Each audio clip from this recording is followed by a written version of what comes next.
Hey, Thomas. Hey, I see you have your new hat on. Are you still keeping it on tight? Yep, it's pretty secure. Even got a second Nice. hand. No. Yeah, yeah, yeah. And that's So I'm not, a I'm not uninsane here. uninsane. Yes, Or we're uninsane in uninsane. the uninsane in the membrane, right? Yeah. We're not crazy. We haven't. We're still on our meds. Don't worry about us. We were just referencing our podcasts for this week. We talk about Tenebrae, and we're just kind of mimicking some of the dialogue in the movie in one of the funnier moments. It is a giallo, so it's a horror movie. Yep. But yeah, definitely check that out if you're into, if you're like the slasher murder mystery kind of Original. genre. Yep, the original. Yeah, Original. Yep. yeah. Giallos is what inspired American slasher movies. So, Hmm. and then American slasher movies said, "Okay, Giallo, hold my beer. I'm gonna do something else here." Yeah. And their American slasher movies had their roots in Giallo, but they went over the top with the crazy killers like Freddy Krueger and made it their own kind of American. We as Americans do, we take something from another culture and make it very uniquely our own. So Are you talking about American Chinese food, Thomas? I might. Yeah.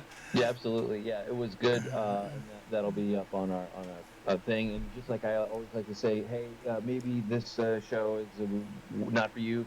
I guarantee you, if you go to our back catalog, you will find something to maybe something new, Yep. or something you're more familiar with. But anyway, this is our weekly grab bag show, and Right. boy, we got a lot to go through. Yeah. And like Thomas Yeah. was saying, I hope to see that episode of Tenebrae in the top. What I say, top 10. I think Yeah. top Top 10. ten. Yeah. I think that's pretty safe. But we'll Yeah. see. Time will tell. Yep. Time will tell. But Absolutely. this is Yeah. our Wednesday grab bag show, Yep. and where do you want to hit off the top, Thomas? I did want to point out because one of the things that kind of concern me, especially for new viewers, is like they'll see our thumbnail for one of the topics we talk about, and then maybe we try to maybe talk about it first, but we don't always know what our thumbnail's going to be. Sure. So yeah, the person may get confused and click off because they think, well, it was kind of bait and switch, and they're not talking about what I wanted you to talk about. I promise you, we'll talk about if we've got something in the thumbnail that we don't eventually talk about till later. It will eventually talk about it. Absolutely. But yeah, again, this is our kind of grab bag show where we talk about news, we review things, we make recommendations. Cringe So corn. so it may not be everything that you want or interested in, but hopefully you could jump around and see some things. I know that some YouTubers put like chapter breaks in their things. Yeah. That may be something we might do in the future. Yeah, we Uh, get. I got to figure out a better automated way to do that. But in any case, you're right. The shows that we do, we also no matter what content that we're talking about, or whether it's our main event or otherwise, we always try to bring some kind of recommendations, whether they be more popular YouTube ones that we've come across, or comic books, or books, audiobooks. Like we've definitely done that a time or two, mhm. for sure. But no matter what, you can walk away, whether you're more on the news side of the house, or yeah, a little bit of an opinion side here or there. But no, we're not shock jocks either, not even close. But having Mhm. said that, we do have an opinion occasionally, and Mhm. sometimes we'll hop on a soapbox. But it's really just to kind of pound home like the tenets of the past, like Mhm. Tenebrae, like where you had great storytelling, great artistic vision, great Mhm. director. You're gonna find something you like, hopefully in the It's land of yeah. the nerddom. Yeah, it's a celebration of the nerdom. Absolutely. Back in the day, nerds had fights. They argued over what's canon, what's not canon, Yeah, what's that better, Star continues till Trek today. or Star Wars. And the fights nowadays, yeah, get kind of ugly. We want to bring it back to back to a time whenever things were a little bit more fun. Yeah, we're just looking here for our next best read, or next best movie, or whatever, or whatever. And sometimes We'll even include sometimes it's so bad it's good. Yeah, that's true. That's our Yeah. our cringe quarter, right? Yeah, absolutely. Yeah, no, there's plenty of Yahoos out there, but kind of started in this week. I kind of, you know what, I'll just land on the big thing, the box office thing. I had yet to see this, but and we can dial back or whatever. But if you're cool to jump in, Yeah, that's fine. like so, Super Mario Brothers is taking the world by storm. It's like the third weekend that it has dominated, Yeah. and I'm really, really looking forward to this to see it with my kiddos. I don't know why we haven't got around to it, but I'm hoping to remedy that pretty soon. But I'll say this, and I also wanted to kind of call out Evil Dead 2 is out, which I didn't know, but Yep. I need to. But I'm Yeah, going to be seeing that. kind of creeped up on us, didn't it? Oh yeah, for sure. Yeah, there's been a Yeah. couple releases this year. Honestly, that there's the last D&D movie. By all accounts, I've heard that it's a very good ride. And Yep. it's beloved by the general GA, Yeah. as you were, you normies, and also by the D&D faithful. Yeah. But And anyway, the Super Mario Brothers is out, and this is just the tip of the iceberg for Nintendo. Doing, you know, who knows where they're going to go next. In Illumination, I also want to say, regularly puts out movies that I want to see. Just putting it out there. But Yeah. I mean, same for me and the kiddos. Family. Anyway. Right. But did you had any intention to see this yet? Or are you going to wait till it hits Um, streaming? It's I've gotten comfortable in my video viewing at home, so yeah, it'll take probably something like Dune to make me crawl out of my cave to go into the theater. But yeah, I'm real tempted. I'm real tempted by Evil Dead Rises, just for the fact that the studio was going to just release it out to VOD or their streaming services, without doing a theatrical release. But Right. they liked the movie so much and had so much faith into it that they decided to release it theatrically, which is cool that that nowadays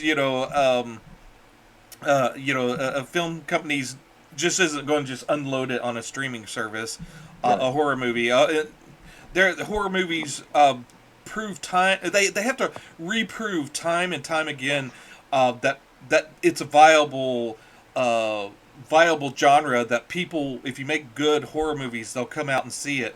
They put out a couple of bad ones and they go, oh well, no one wants to see horror movies anymore. No, they won't. They don't want to see bad ones. They want to see good ones, Right. and that's the same way with westerns as well. You put out a few good westerns and everybody wants to start making westerns, and then once a bad one comes out, it's like, oh yeah, that we figured it was already dead, so yeah, let's stop making westerns. It's like, yeah, no, it's if you make good ones, they'll come see it.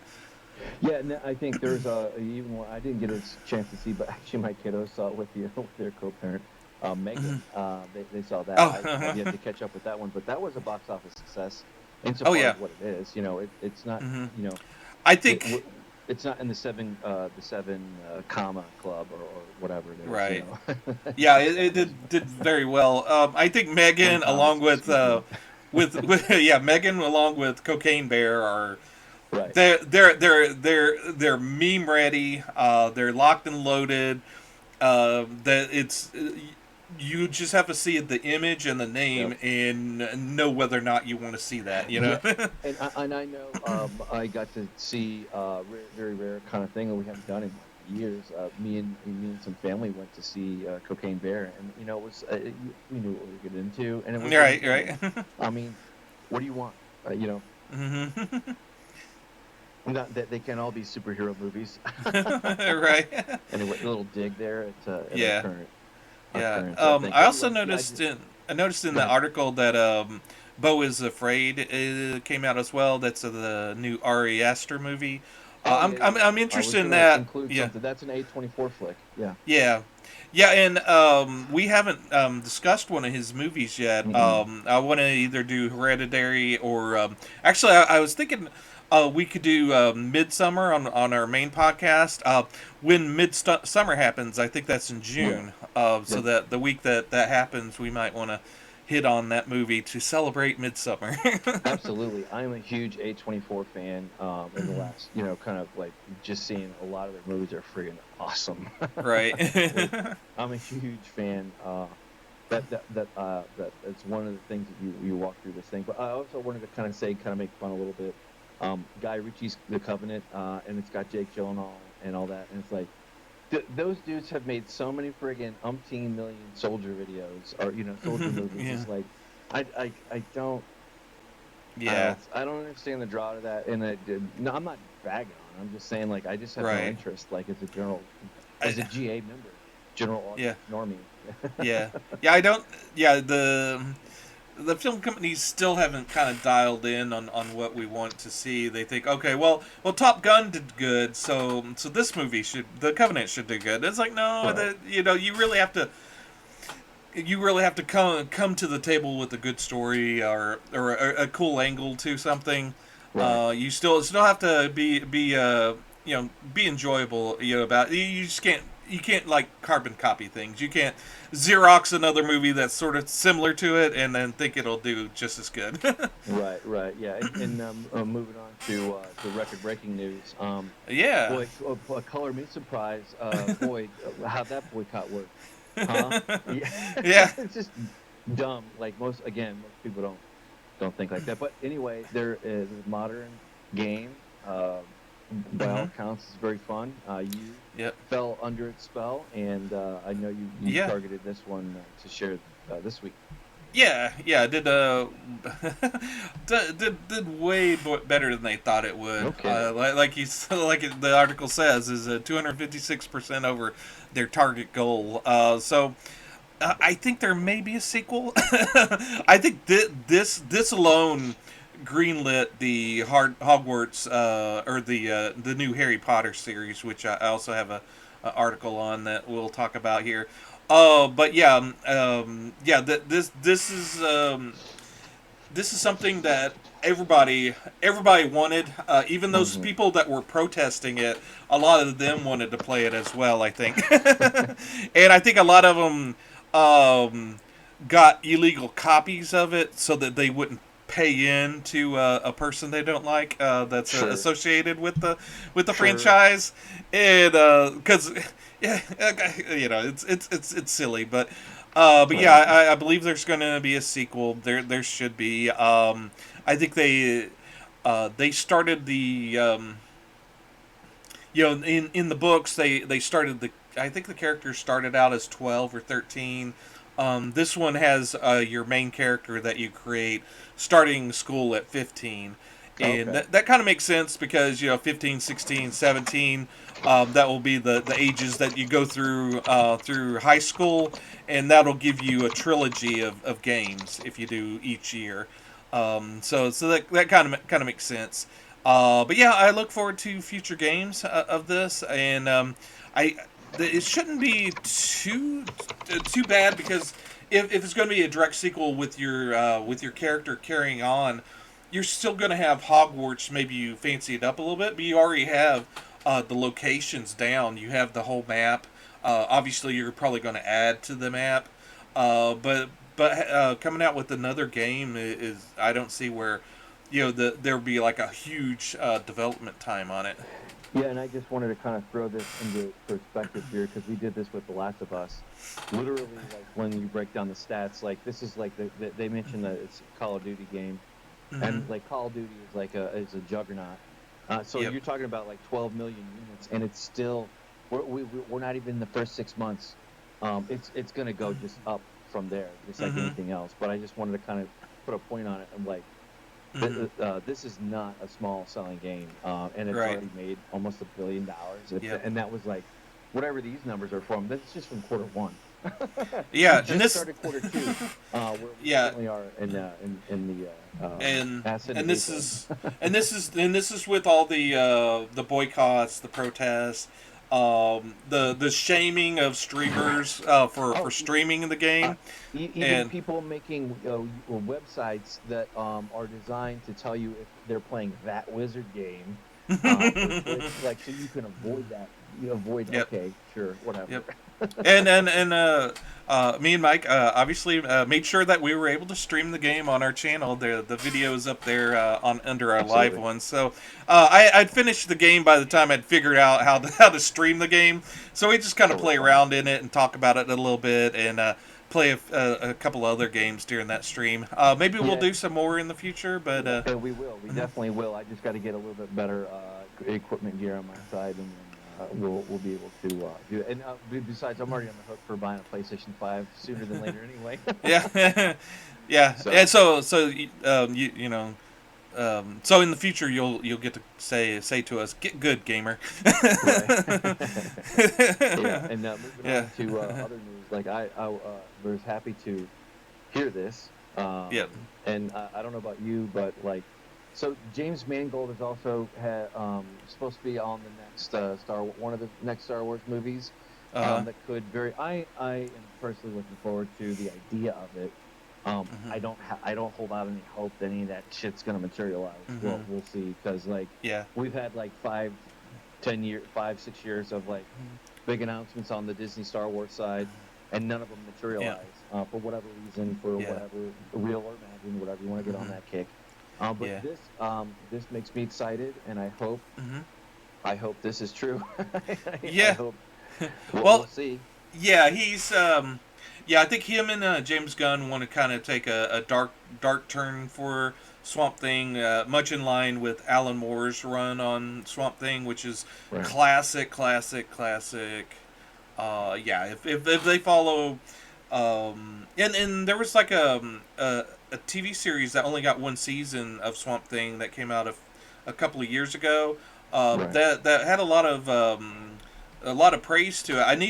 I didn't ever see it. I didn't have that. It streamed on the DC streaming service before it got pulled into HBO Max, and I didn't see it, but I do want to track that down and watch it. But Mangold's known and much beloved because he did Logan, the Wolverine movie, and so he's got a lot of love from the fans. I think his movie that's coming up next is obviously the Indiana Jones movie, and that's going to hit like a meteor, I think, and people are going to either love it or hate it. And I think agree with you there. It's either going to take or it's not. Yeah, and I think Mangold's either going to take the praise or the heat. So if he takes a lot of heat, these future projects like Swamp Thing and his Star Wars thing may be adversely affected by either the praise or the jeers that Indiana Jones gets. Much like the guys from Game of Thrones, they were made of gold up until the last couple of seasons of Game of Thrones, and all their future plans somewhat got ruined by that last season of Game of Thrones, and I think that may be the case with Mangold with Indiana Jones as well. I'm not ashamed to say that I watch my favorite comic book opinionados or opinionadas as they are jackasses sometimes, but I've not heard all that great dialogue. We'll call it that to this Indiana Jones, right? Because it's kind of like there's a famous South Park that already covered this, like where it's George Lucas and Steven Spielberg and they have Indiana Jones. I'm not going to go into the thing, but it is very adult, and there's a certain thing that happens, and like that was back from like 10 years ago whenever they had Shia LaBeouf and the Crystal Skull, which was I remember seeing it, and I remember being like okay with it, fine for the most part. Then you got to the very last part, and it's like, what does that have to do with whatever? I guess so, whatever. But like but I didn't see it until years later, and I was already kind of like, I already kind of knew that it was kind of like not great. So I think I don't know, but regardless of whether that one, I to be honest with you, whether it's good or bad, I really don't care. I'm not going to be seeing it anyway because I just don't have an interest in seeing Harrison Ford die. Like, I'm not dumb, Disney. I know what you guys do. Like you already saw him die already in the sequel trilogy, which is fine. Yeah. You know, but spoiler alert. I think I heard that Kylo Ren shows up and puts a lightsaber through Indiana Jones. Apparently, well, he's getting run through no matter how you die, no matter what the storyline is. But maybe you go see it, maybe it's good, but never mind that. I do. I try to always be a fan at heart, meaning that you don't. Yes, we can all agree on the negative things, and whether you get value out of it or not is neither here nor there. But as the Star Wars thing, like I Mm-hmm. think that like I could care less about Disney Star Wars, Mm-hmm. but I will say like after some of the commentary for the future movie, like where Mm-hmm. it's basically set like 25,000 years before everything. Mm-hmm. So like that's kind of like maybe that's the final step of like getting outside of Mm-hmm. this the Skywalker kind Mm-hmm. of Palpatine kind of where we just recycle the same original concepts Mm-hmm. every fucking time. Mm-hmm. Like it's just and we'll go this will kind of Yeah. make more sense Yeah. when we go into our Star Wars coverage. But anyway, my point is like I like James Mangold and I hope Yeah. it would be pretty dope to see Yeah. a thing movie like that. That would be Yeah. Yeah. The really Swamp Thing. Yeah. Yeah. yes, thank you, Yeah. Swamp Thing. Yeah. Yeah. Yeah. It's cool. And I didn't mean to. There's 2 points I wanted to say. One about Swamp Thing. Yeah, he's the Swamp Thing. He's tied into the trees and vegetation of the world. He's tied into the green, and Ecosystem. Yeah. yeah, the green. And the Jeff Johns wrote the current the last week's episode of Titans, which I'm watching, and there's a character in there, Beast Boy, Gar, and you find out in that episode that he's part of the Red, which is the animals, Hmm. and which is a concept I didn't realize there was until I read a newer issue of Swamp Thing Interesting. about the red and the green, and there's a thing where he's jumping around to all the animals in different multiverses, much Hmm. like I guess what the Flash does, and he sees the Flash from the TV series, and he runs into Stargirl from the TV series. He runs into Grant Morrison, the writer, and he runs into the cartoon version of himself. Kind of interesting. I'm wondering if I wonder if he's sort of like the small screen version of what the Flash is going to do in the big screen with their multiverse kind of jumping across the various things. But the other thing I was going to get back to Indiana Jones in that Disney's making a big push to the toy market for Indiana Jones, which I was kind of surprised by. Shout out to the channel I like to watch, Man Cave Collectibles. He goes to Target and Walmart and looks at all the toys, and he's a good gauge of what's actually selling because he goes every week or every other week to the toy sections of Walmart and Target, and like you could tell that Buzz Lightyear movie did not take off with the audience because all the Yeah. toys just stayed there, and you saw them just stockpile there, and then go to discount, and even when they're discounted, they weren't selling. So it'll be interesting to see if those Indiana Jones toys sell. I guess they're thinking that this new movie might appeal to the kids. I don't know. I don't know about that. Yeah. But yeah, never mind. I agree with this article where it says is like even if, regardless of what happens with Indiana Jones, it doesn't matter because James Gunn and they're gonna keep going. So I don't think that's gonna be. And plus, you Right. can't. If That's it ends another up thing. Yeah.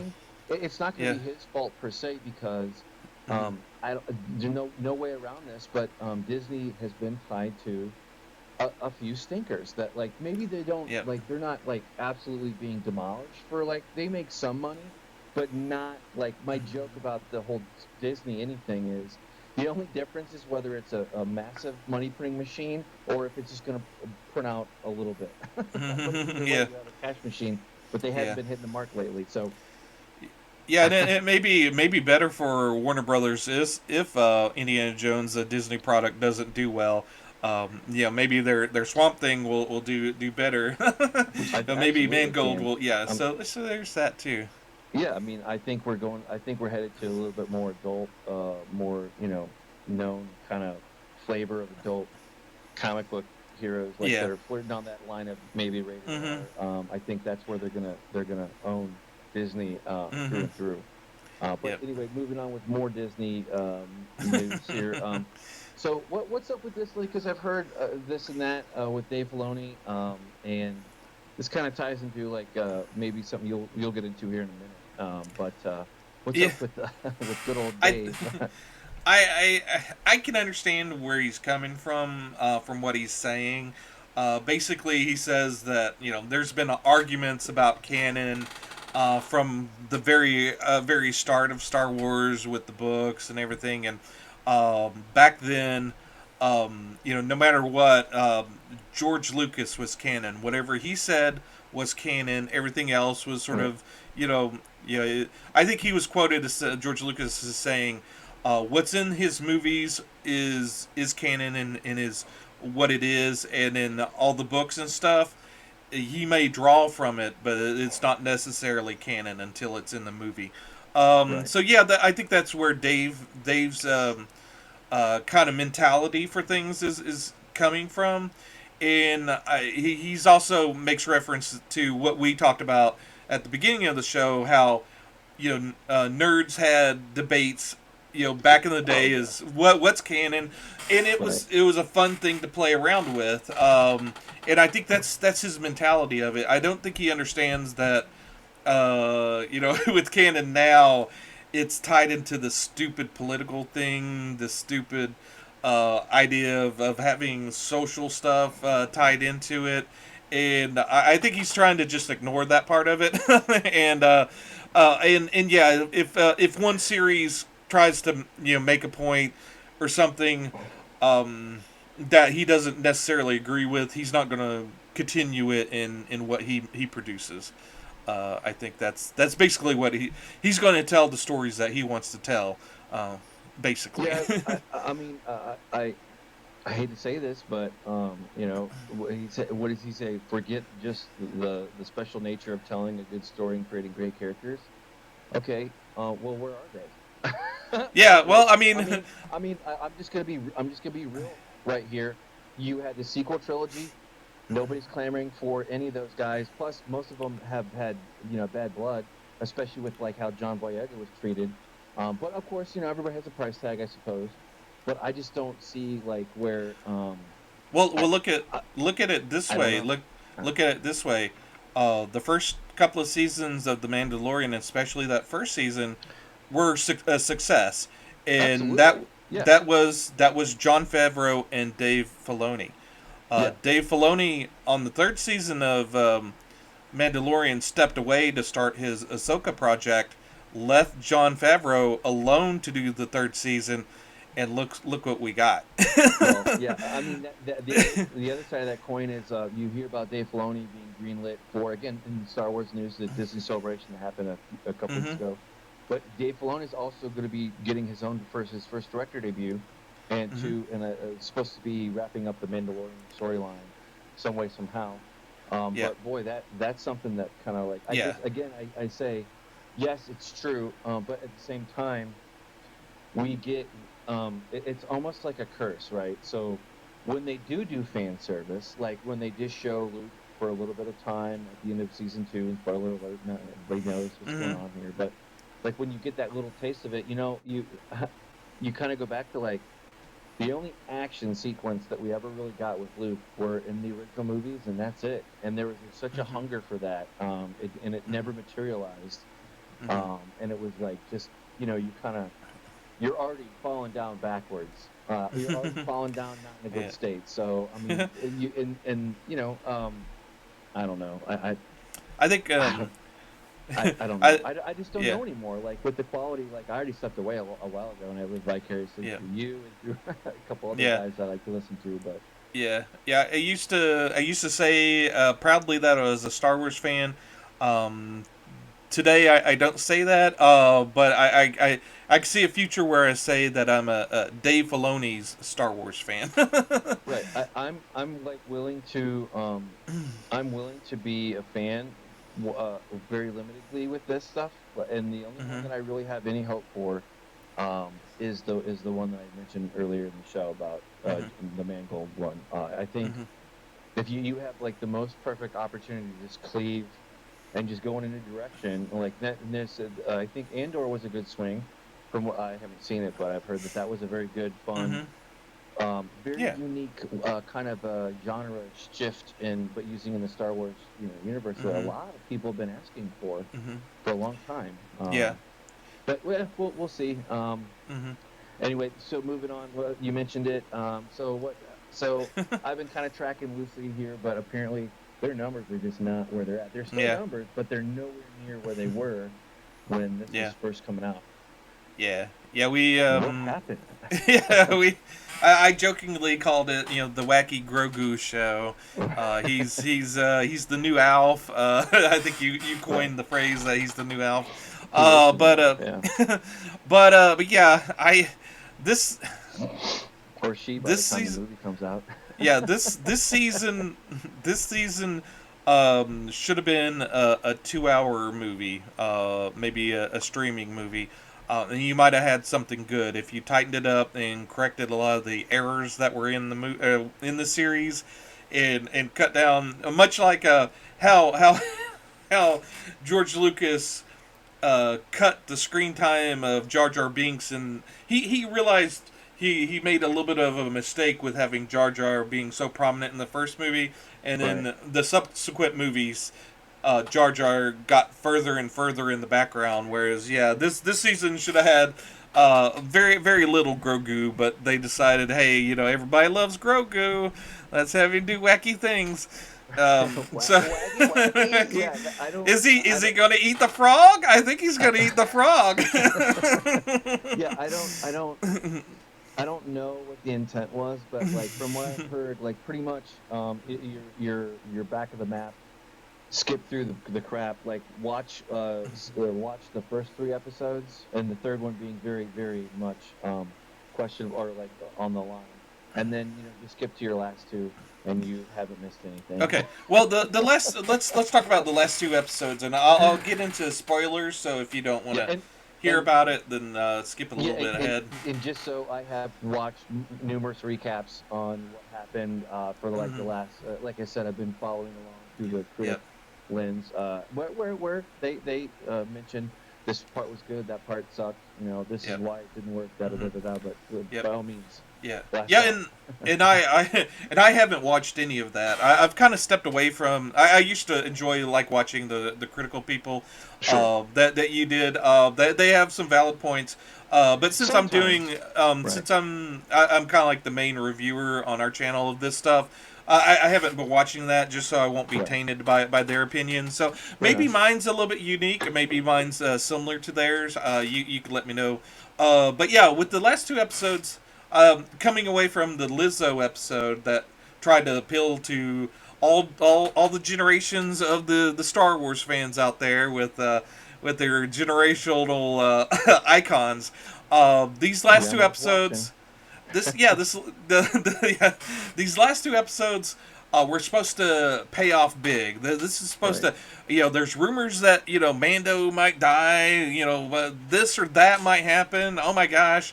And then that I guess is the second to the last, the seventh episode, was overall a good episode. They they took their old robot friend IG-11 that Right. blew himself up.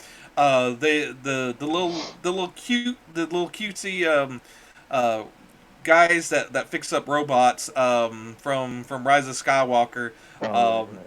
yeah, they fixed up IGA or IG, whatever he is now. IG-12, I think is what they called him. But he didn't. They hollowed out his chest so that Grogu could set in him and control him. And I think it would have to be kind of strange, sitting in the hollowed out corpse of your friend. Uh, but I yeah, know. Grogu finally could speak. He had a little lever that said yes and one that said no. So he goes yes, no, yes, no.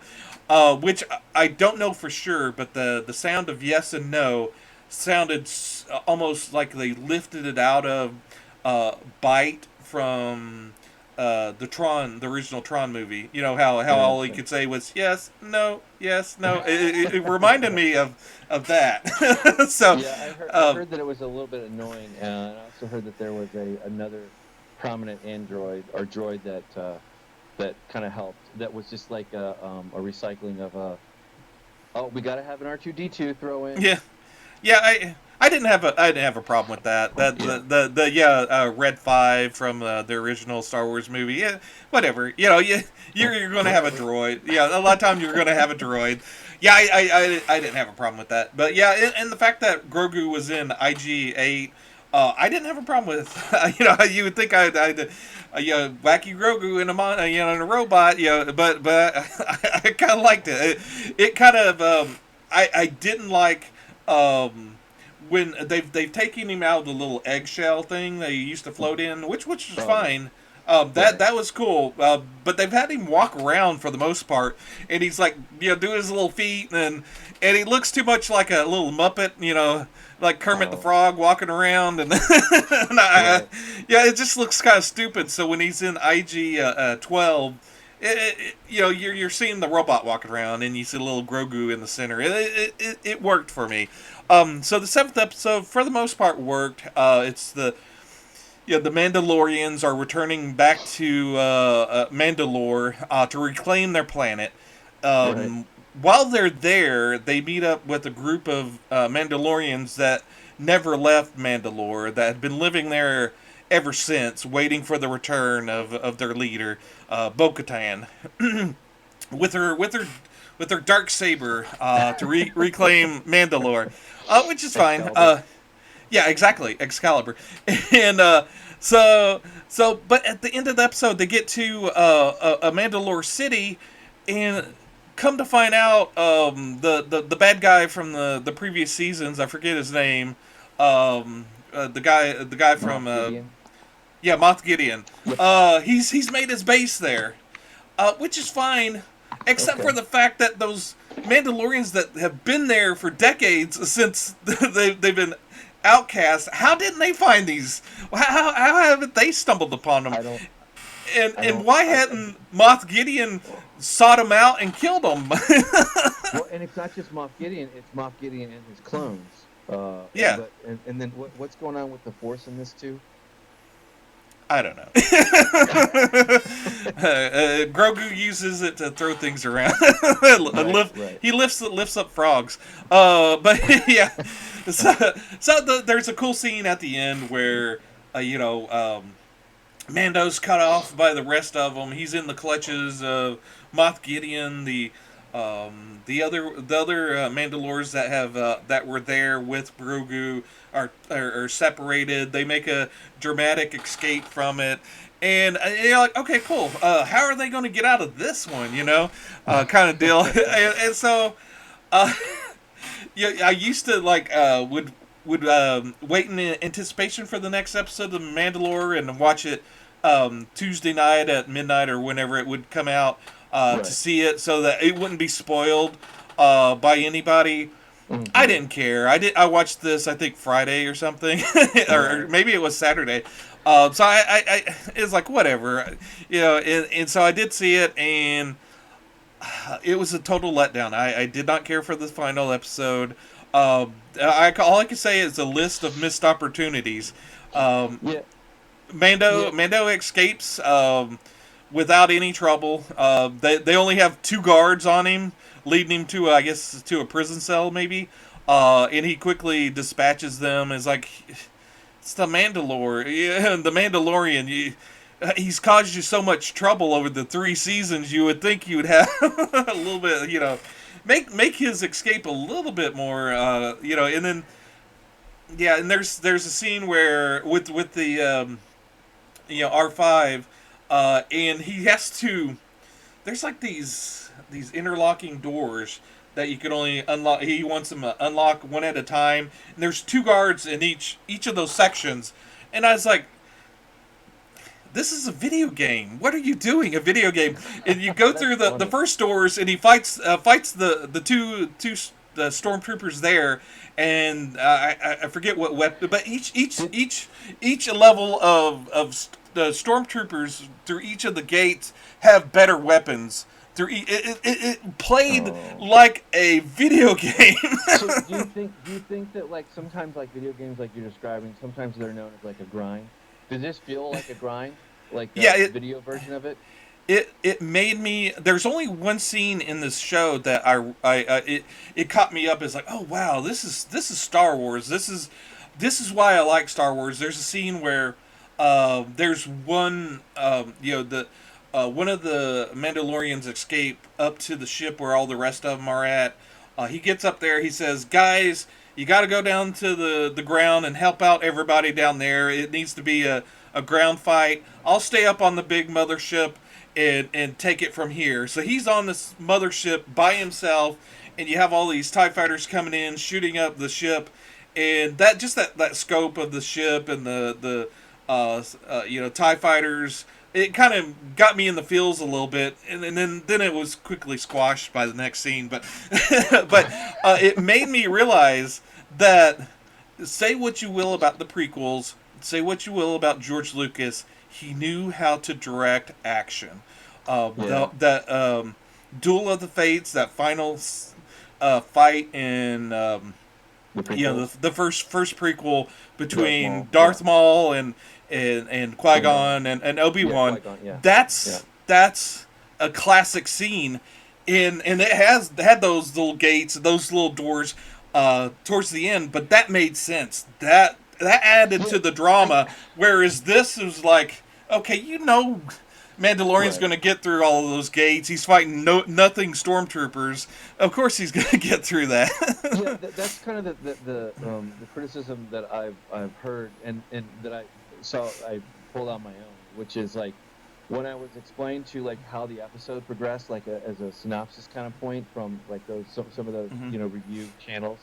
I just kept thinking in my mind, and I watched some positive reviews of them, and I watched a little bit more negative ones. But the same thought, but nobody called it out, was like, why is it that they always like? It's like they're stuck in this permanent loop of like they have to. It's like they have to hit a mandatory amount of check boxes from the original something or other. Star Wars, like whether it's like this one or that one, and it's just like, I'm not complaining. Because if it works, who cares? You accept it. But like when it doesn't, it sticks out like a sore thumb. Like, oh, we got to have the wacky character, check. Oh, we got to have the long protracted hero fight, which kind of doesn't make sense from what I've heard from the ups and downs or whatever. But kind of like, and then we have to have the big, I don't know, whatever. Like I just like I'm already worn out with it anyway because. But from my understanding, I'll kind of pull back. My understanding was that, aside from a few key episodes, this one was kind of just like I don't know, like the air, like the balloon is slowly like you started with a fully inflated tire, now you're down to 30. You're already rolling on flats. Well, and then the whole season outside of Grogu being trained as a Mandalorian. was that Bo-Katan was going to reclaim the Darksaber, which how she reclaimed it is kind of goofy. And then at the end of the episode, Moff Gideon crushes her hand and crushes the Darksaber. So the Darksaber didn't even make it through the fight. Through the whole thing, Moff Gideon's like, give me the Darksaber, give me the Darksaber, I'll let you live, give me the Darksaber, and then he crushes it, and then it's like, okay, what was the point? What was the point of the season? And that's what my understanding was from like where you left off with season 2, and the first few episodes, you're just kind of like, what? I thought we were doing something different, and like nothing makes sense is also criticism that I've heard as well. It's not contiguous. It doesn't make sense. Right. And one of the things I hated about traditional TV back in the day was you would begin an episode, you introduce a conflict, but by the end of the episode, you're back to square one. So that you could watch any episode of any TV series in any order and enjoy them because they're telling a story that doesn't mean anything, essentially, because your characters are going to get back to square one no matter what. Right. Or like action shows like Magnum PI. You're going to get back to, Magnum's not going to die. All of his buddies are not going to die. They may have some little tight squeezes there, but everybody's Right. gonna. And if he has a love interest, she's gonna die by the end of the episode or move on. And this season seemed like the same thing. You're starting at one point. You're gonna eventually get back to square zero by the end of the season. And spoiler alert: the Mandalorian doesn't die. Grogu doesn't die. They end up happily ever after on a little house on the edge of town, where Carl Weathers rules, and they bring back IG-11, and yeah, everything's happy and nothing really matters. And the Mandalorians are back on Mandalore, and I think that's where the next story is going to be, is with Bo-Katan and the Mandalorians, but I could care less at this point. Well, I just want to, like, I kind of made a joke about grandma watching, but apparently, grandma was watching NCIS, not The Mandalorian. Oh, So I yeah. was kind of joking, but like, yeah, I don't know. It's so heartbreaking to not have some kind of something on the horizon. Like, I mean, Hmm. for a long time, even as bad as it has gotten, Disney Star Wars always kind of had some kind of like juggling act going on. Like, well, don't just keep sticking around. Hmm. Maybe this one isn't for you. That's fine. Just stick around. It'll Hmm. catch eventually. Like, but you Yeah. get that sense that like where Yeah. Now look at the they're like, yeah, Wookiee. they're like they're juggling with no balls. Yeah. Yeah. Like, it's kind of long past that point Well. of like saturation on Yeah. anyway, no matter what Yeah. Yeah. whether it's agenda driven or real imagined or Hmm. whatever, like it's saturation. Like Yeah. Well, you're killing it. and going back to George Lucas and his ability to direct action, there was a nerd debate back in the day, if you remember, when I think was it Revenge of the Sith, where Grogu, or not Grogu, but Yoda finally fights, and you see Yoda jump around and fight, the Emperor, and there Yep. was a bit, and also I think at the end of Attack of the Clones when he fights Doku, there's like that the debate on if that was goofy or not. That's stupid that Yoda's the way Yoda fights. He's jumping around like a grasshopper. But for me, I was like, oh yeah, I really like that. That was really cool. Yeah, I like Yoda fighting. I honestly I never fell into like really harsh criticism of the prequels, aside from Uh-huh. like the obvious like Jar Jar Hmm. Binks, but I could easily Hmm. overlook that and still enjoy the Yep. movie Hmm. because you had Natalie Portman, you had Anakin and Obi-Wan, and Hmm. like none of that stuff was like panned as hard as like this stuff, the newer stuff is Hmm. for whatever Right. reason. Right. You know, And then this last episode of The Mandalorian, you have Grogu fighting three Imperial guards, and that's when I said, okay, I can see those criticism of Yoda. I can apply them to this right, because but Grogu's fighting. He's jumping around the light fixtures, and I don't know. It just yeah. it was just a little bit beyond the whatever. Yeah, well, I mean, Yeah. well, plus he's like also supposed to be like a baby or whatever. Like Right, and that's another I don't, contention I had. I don't get it. Those first couple of seasons, they kind of left it questioning as far as how much Grogu knows. He's supposed to be 50 years old, a 50-year-old baby. But in my mind, he doesn't talk, but he's smart. He knows what's going on.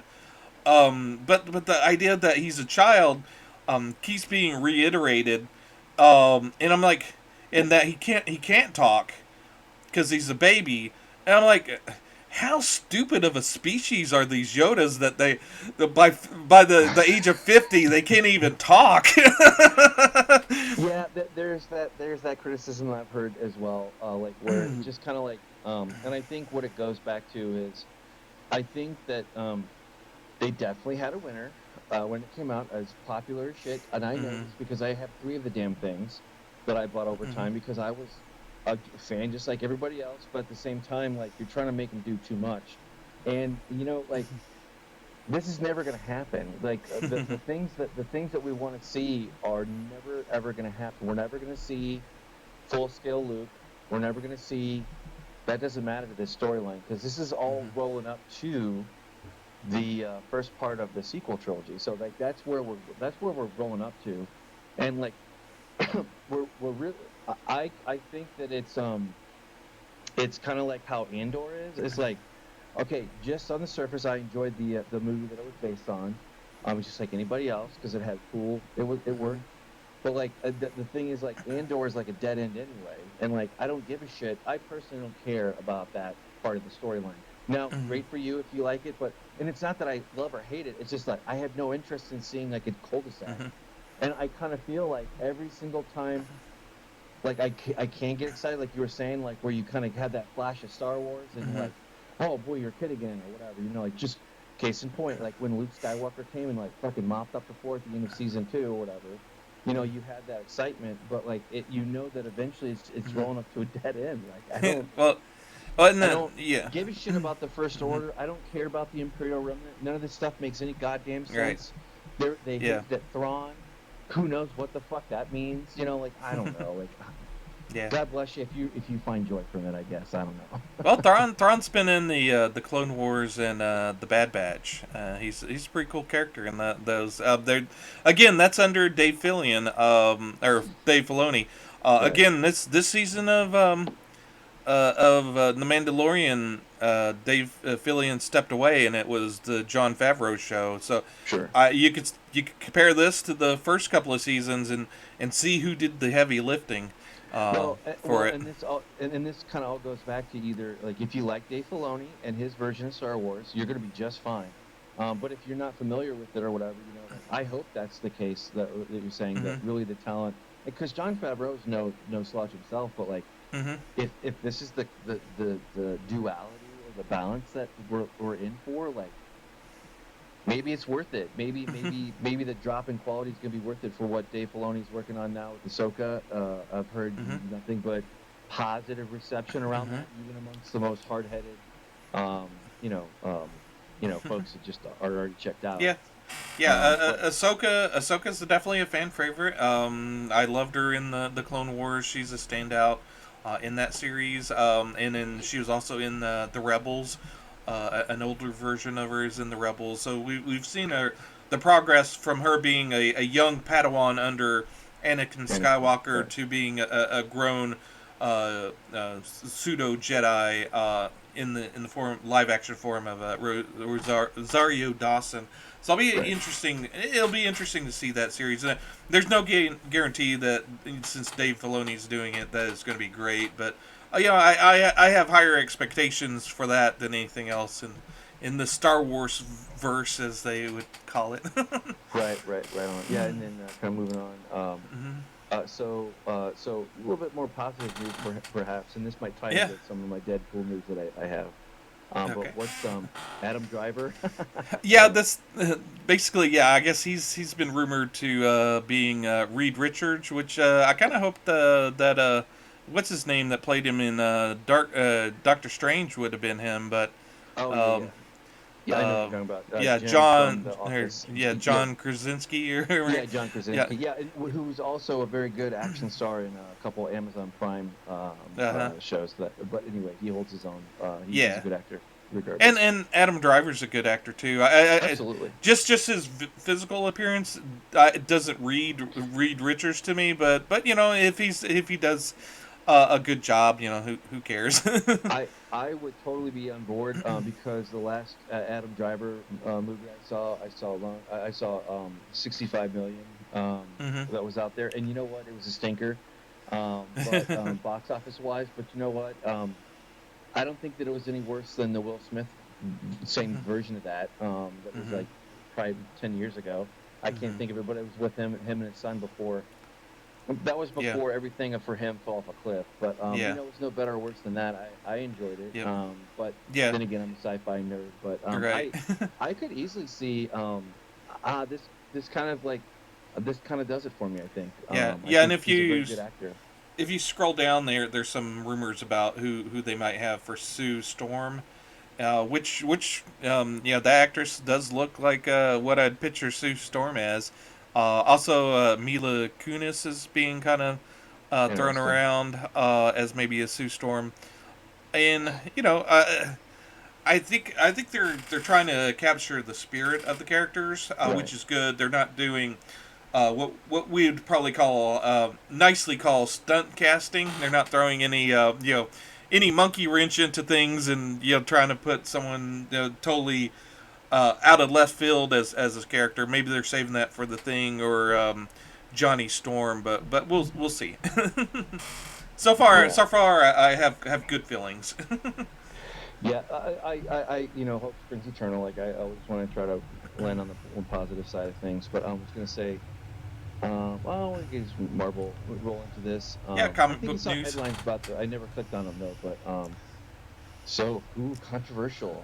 Yeah, yeah. For 2 or 3 years now, we jumped ahead in the Spider-Man timeline when Zeb Wells took over writing, and there was like this big thing that happened that turned all the superheroes off to Spider-Man. That they don't want to have anything to do with him, and Mary Jane Watson now has a couple of kids, Mm, and older kids. So you were wondering what in the world happened. So there's the current storyline is telling you they just told you how Mary Jane is now with this guy and has kids. They're off okay. on a different timeline, and she's what was just a few hours for Peter Parker was several years for Mary Jane and this guy that was stuck in this post-apocalyptic world. So they got together, had a couple of kids, and then this next issue that comes out at the end of May is going to tell the full story, the complete story, and everything will be revealed. And this article says that Zeb Wells was told that people might not like what happens and to stay away from conventions or something crazy. Yeah. It's been an interesting story. I've liked it. I don't know if I totally want this storyline for Peter Parker, but I it is what you it know is. in the Superior Spider-Man storyline, friggin' Doc Ock like possessed his body Yeah, and made a lot of changes, including romance. Whatever. There's some intonations there. Gather what you will. So, that I mean, Spider-Man's kind of already been there, done that as far as right. controversial goes. I mean, Yeah, so good yeah, for them and for like he's ginning up. It's kind of like that joke with Dario Argento made. Oh no no no no no no! Tenebrae, it's a science fiction movie. What? No, it's not. And then you go back and watch it, so it's just more eyeballs on the thing. So maybe that's what they're aiming it for. right. Yeah, and this from the article, what they said, this is the worst selling run of Spider-Man so far. So yeah, a lot of these crazy Just like storylines every that's other year. happened. Yeah, all these crazy storylines with Spider-Man. They keep retconning it back to square one. So yeah, in a year or two, all this will be wiped away again. So Right. whatever. Well, right, right. Wait 10 months, and then you're going to get a completely different storyline. Although You I know. wanted to do an article on comic books because next week, Grab Bag, we're going to be celebrating Comic Book Day, which is going Yes, to we be will. the first Saturday of May.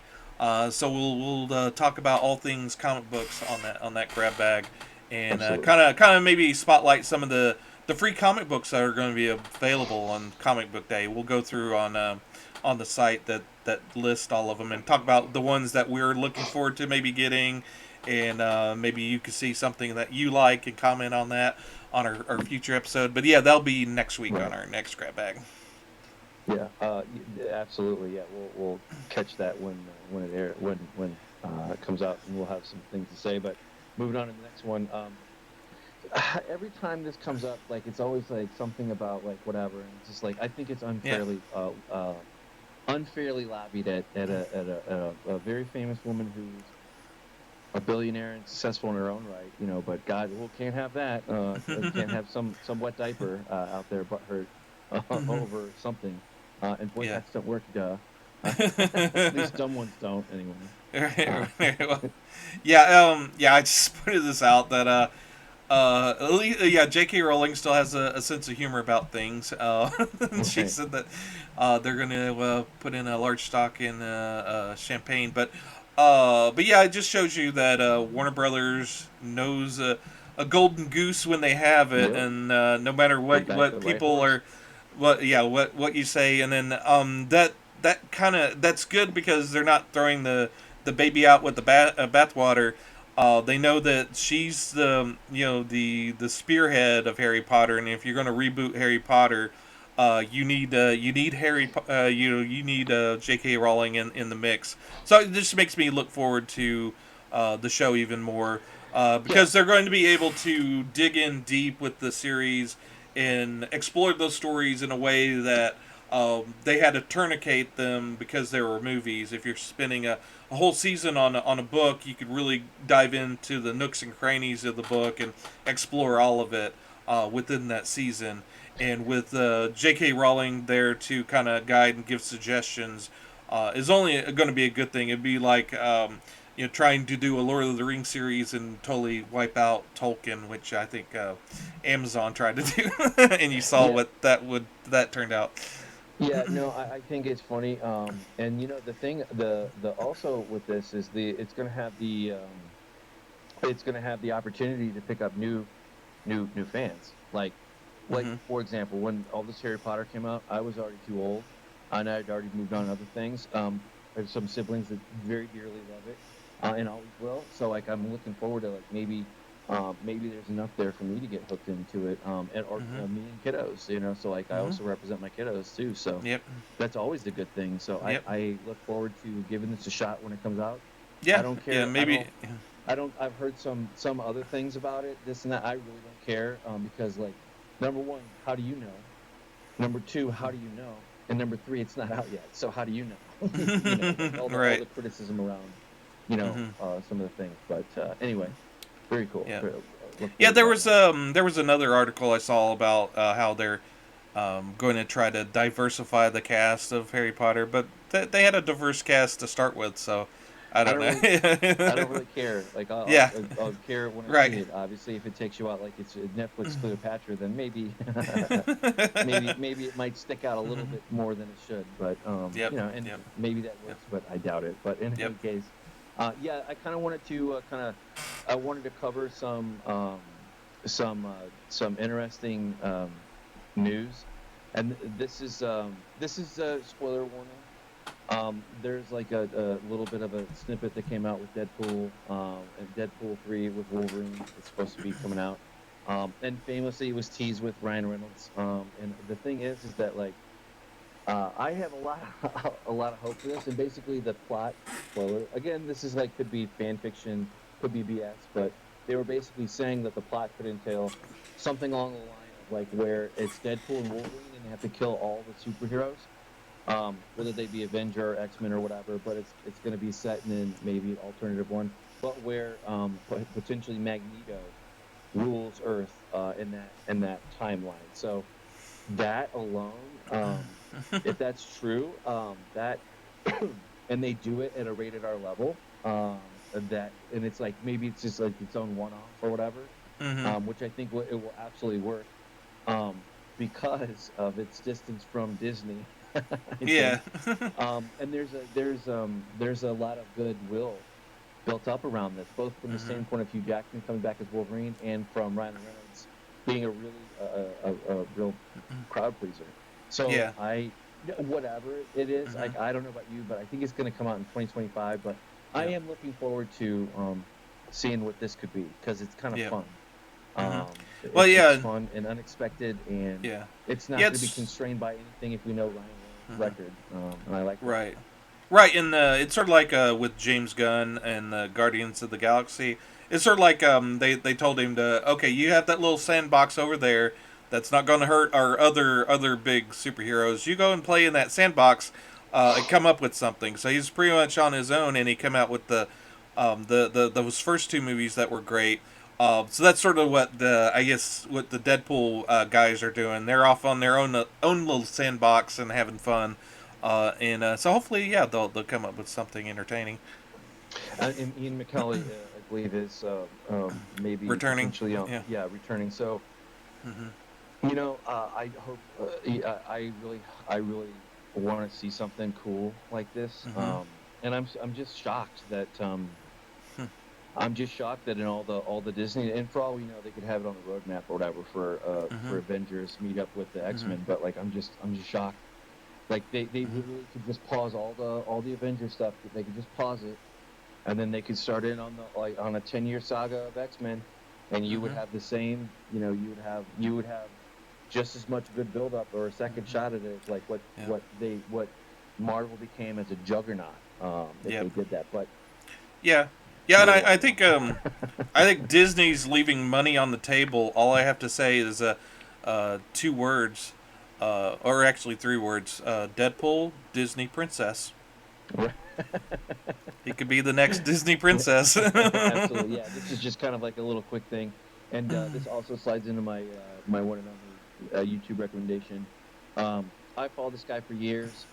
If you just want a normie kind of catch up on something, he does Emergency Awesome does. I think I might have mentioned it before, but he does Hmm. like really quick, takes on things.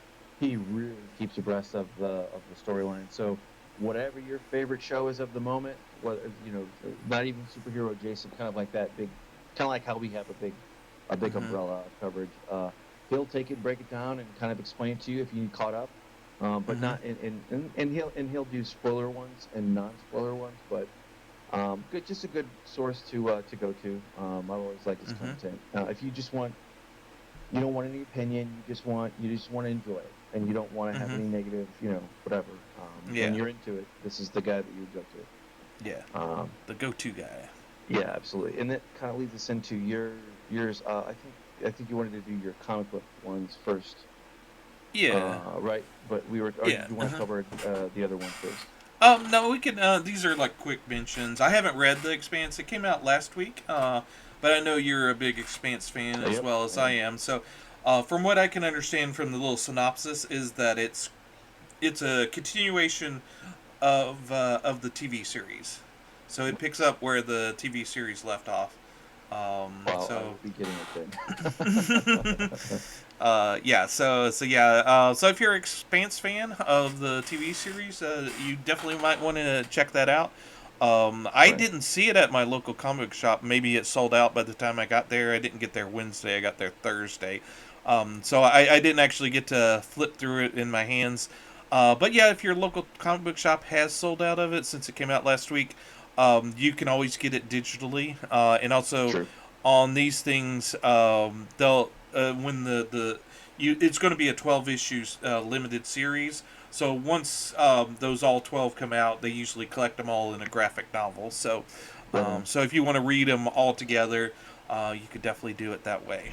If I'm being honest, I'll probably, if I don't catch it right off the first few issues, then I'll probably definitely catch up on the Hmm. compendium compilation. Yeah, Cool, yeah. cool. All right, and that leads us into the next one. What is this Uh, one about? World Tree. It came out 2 weeks ago, but I think there was a problem with printing, and it's a reprint of the first issue comes out this week. I and I missed it a couple weeks ago. I forgot to get it, and I told my comic book guys to grab a copy of it and put it in my box. So I got it last week, and I read it. It's a new series by James Tinian, and Tinian's that's the cover I got. That was the only one they had left. But James Tinian's currently one of the great writers out there of comic books. He had been writing for DC. He did a great run on Batman, but he's kind of focusing on sort of his indie titles. Mm-hmm. And this one's he knocks it clearly out of the park. It's a very adult title. You have nudity. You had extreme violence in this first issue. It's basically, obviously, with a first issue, it doesn't always explain everything that's going on. But from what I can gather from this first issue, there's something that was built by these people back in the '90s on the web that evidently affects humans, in a negative way, and they realized the potential of this program, and they all agreed to destroy it. But little did they know that one of the guys did not destroy it, but they kept it on an offline server, that it couldn't get out anywhere. But it's found its way out, and it's infecting people. And the first episode is a guy that gets infected on it, and went on a killing spree in his neighborhood and was broadcasting it live through Instagram or some streaming service. and and what makes it real effective is James Tinian understands computers and how they work. He's not he's not he doesn't approach it in a boomer mentality where you're saying there's a lot of cringy stuff about computers. You can tell he knows what he's talking about. He understands things like the dark web and how computers work. And so it gives a level of authenticity that some things would not. So yeah, this is a high recommend to me. I really love the first issue. If you're into horror comic books, again, this is on the extreme side. But yeah, definitely check it out if you're into that kind of thing. Awesome. And then we go into Captain America or Captain Britain. Yeah. Omnibus. Yeah, I just finished that. I wanted to maybe do a little bit of a longer review of it. Basically, that maybe coming soon. Huh? I said, look for that maybe coming soon. Oh yeah, we take a longer look at it or whatever. But yeah, just to kind of recap it, it's a long omnibus. I don't know if it gives you the page count, but that says 688, but that must be a different volume because this one comes in at a 1,400 pages, I think it was. Okay. So it collects everything pre-Excalibur. I was introduced to Captain Britain when he teamed up with a few of the X-Men in their title Excalibur. I really love the character. This collects all of his early beginnings, and he started in the 70s. Marvel started reprinting their Marvel comics in England in weekly installments. And it would be kind of like an anthology where it'd be 10 pages of Spider-Man, 10 pages of Hulk, blah blah blah. But they weren't selling that well. The things that were selling well were other publishers that were coming out with new stories with their own characters. So Marvel decided, okay, well, we need to have a distinctly English superhero, and they gave it to. They didn't have a creative team in England at the time, so they decided, okay, let's grab somebody stateside that kind of knows England, Those and right. Yeah, they hit up Chris Claremont, who has lived in England, Canada, and America. So yeah, he has a bit of a sense of it, and the original beginnings of Captain America weren't good. He started off. He gets his power. He's sort of like a mixture of Captain America and Spider-Man. How Captain America gets his power through science, right, and he gets his shield. Captain Britain gets his powers through magic, through Merlin. Like King Arthur's Merlin. He gets his power, and he has to decide between the sword and the stone or an amulet. And he picks the amulet, which represents life, and then the sword represented death in the comic book. So he got the amulet, and when he rubs his amulet, that's when his power comes into. Right. He becomes Captain Britain, which you can see the inherent problem with rubbing your amulet too much.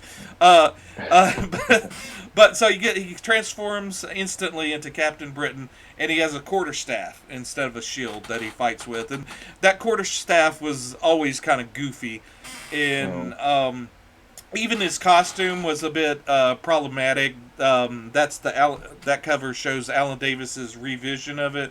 His original costume was all red and had like a British lion crest of a lion on it.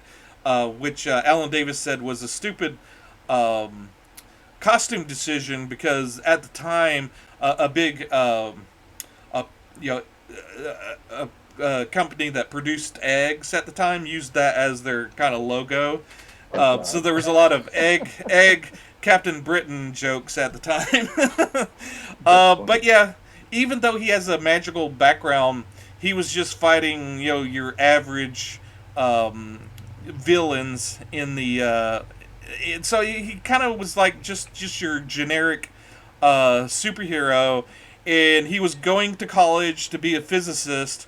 So he's a science guy like Peter Parker, and he had a bully there and a love interest at college. But a bully works in high school, where in college it doesn't really quite work when you have a bully. Not really. Not when you can knock another guy's teeth out. Right. But no, you gotta keep your secret, so you can't really do that. But yeah, he didn't have anything distinctly his own. It was cobbled together from Captain America and Spider-Man, and he's fighting villains that were your generic. This is original to the Captain Britain world, but he was just kind of knockoffs of American villains. He had some team ups with Nick Fury and Shield and Captain America, which eventually the title got canceled, and it got rebooted in I think either late '70s or early '80s. Oh, and a fun fact. One of the guys that was working as an editor in Marvel UK at the time that helped create Captain Britain was the singer of the Pet Shop Boys, Neil Tennant. He worked there for a couple of years, so there was, but yeah, so he kind of got rebooted. After that, and there was like this kind of fantasy story with Merlin and King Arthur, and he teamed up with the Black Knight, and it told a really cool story that I really enjoyed. And then it went on to Alan Davis's run on Captain Britain, which I think I read a good portion of that already in a trade paperback, and I didn't realize that at the time. But on rereading it, and Alan Moore wrote on it, and right before Alan Moore came on, there was another writer, David Morris, I think his name was, Dave Thorpe. He only wrote a few issues, but he was one of the ones that created the multiverse and was the first one to call our version of Marvel the 616 Marvel, the 616. That's cool. Yeah, so he created some really cool ideas, and then had some conflicts with the editorial staff, and ended up either leaving or getting fired. And then we were blessed with Alan Moore coming on to write a big long storyline of Captain Britain, and that's some of the best writing I've ever read. If you could read the Alan Moore Captain Britain, it's perfection. I love it. I praise. And then, to end the collection, they have the introduction to Captain Britain, to the X-Men and the New Mutants. There's a couple of issues written by Chris Claremont and drawn by Alan Davis, and it's sort of like a reclaiming and raising up, because Chris Claremont, from the very beginnings, that was right before he landed success with the X-Men and kind of blew up and became the writer that he could be with the X-Men. So it was a kind of a nice bookend to go from the early Chris Claremont that wasn't quite there to the refined Chris Claremont at the top of his game, writing and then reclaiming Captain Britain and bringing up to the level that he should have been at the beginning. So yeah, it's a really cool collection to see a bad start to a character, and through the years how they refined the character and made it great. And I know there's there's rumors that they're going to do a Captain Britain Marvel movie with Henry Cavill as Captain Britain. So that would be interesting. That would be interesting. Boy, would it. Mm-hmm. Holy cow! Yeah, that's a little bit better. I just want to put that link in there because nobody's gonna be spending $500 on the thing. Anyway, No, no, no. moving on to your YouTube dude of the week. Yeah. Uh, Yeah, okay. yeah. Honest tries. We always talk about those small creators. Yeah, obviously he's bigger than us, obviously, Of course, yeah. but yeah, he's he's still within our stomping grounds a little bit. But yeah, what his channel does, there's a lot of bad um, cooks on the internet. There's famously bad ones, like cooking with Jack and May's cooking. And King Cobra's cooking. So he's been going through and recreating their recipes to try it for himself and see if they're any good or not. He gives you his honest opinion on whether or not they're good. He tries. I think one of his first videos was Aunt Myrna's cheese salad, or party, yeah, Aunt Myrna's party cheese salad, Right on. which is cooking with Jack, his abomination of a recipe. If you don't watch any other of Honest Tries videos, that's the one to watch. But he gives you his honest opinion of how that abomination tastes. That's so funny. That's funny. Yeah, well, all the more the merrier. Yeah, and I think that rolls us up to the end of the show. And All right. just want to say another closing up the grab bag here. Go check out our main channel. We have a back catalog that's ever growing: horror, sci-fi, comic books, video games, all you name it. Yeah. We'll be dipping our toes into some of that future stuff too. Yep. We got an Yeah. upcoming theme of the month, which is the road Or to tour. road to- Yeah, yeah, tour of road tour, Italy. yeah. Tour of Italy. Yeah, Yeah. absolutely. Yeah, but check Yep. out our latest episode where Yep. we cover Tenebrae, and we have a lot to say about that. And just so the audience knows, there is some spoilers on the back half of that, but that's okay. We call that out well Yep. ahead of time. But we would love to hear back from you. Comment, Yeah. like, subscribe. Yeah. Or we'll give your suggestion a whirl too, if you have one. Yeah. Oftentimes we have trouble coming up with stuff to talk about on our main channel, as far as if the content wasn't quite so engaging. But Tenebrae was so jam packed with stuff that we wanted to talk about that we pretty much had to call off. My internet had to break before we'd stop talking about it. So